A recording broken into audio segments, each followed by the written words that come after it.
What's up mga manay at manay? Dumating na yung order natin sa Shopee. Doon sa Aerox natin. Bali kakabit natin yung front fender sa Aerox B2. Tapos samahan nyo ako para pagkabit nito. Papakita ko sa inyo kung paano.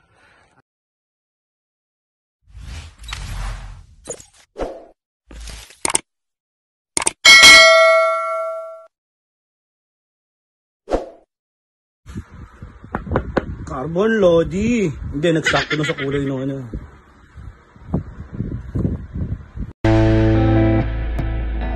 Bali, dinala ko na sa loob ng kwarto yung front fender na ikakabitan natin kasi lalagyan natin ng butas. Bubutasan natin. Pakita ko sa inyo yung mga tools na gagamitin natin for today. Check it out. Ito yung mga tools na gagamitin natin. Kailangan natin ng electric. Ayun yung electric. Kasi magbubutas tayo. Ito kasi ang bubutasan dyan. Ayan. Dito. Tsaka sa sentro. Tapos sa kabila. Bali tatlo ang bubutasan natin. Para dito. Ayan. Sobrang init. Kaya okay lang. Tiis-tiis lang muna. Papakita ko sa inyo ang kabuuan yan. Tapos magbubutas muna tayo. Buwan na ginawa natin. Ayan. Pakita ko yung loob. Ayan kung paano. Ayan.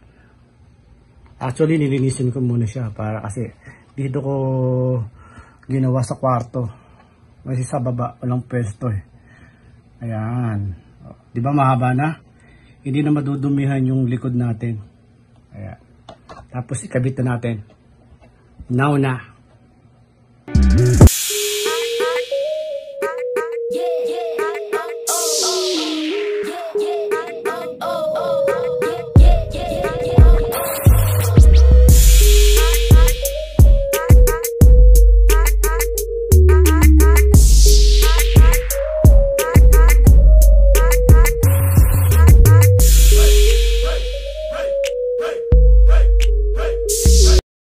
At yan na nga po mga manay at manay, natapos na natin ikabit yung front fender ni Rapido Aerox B2. Maraming salamat po sa mga patuloy na nagko-watch ng aming video. Please subscribe, Toller Family Vlog. Thank you. Bye-bye.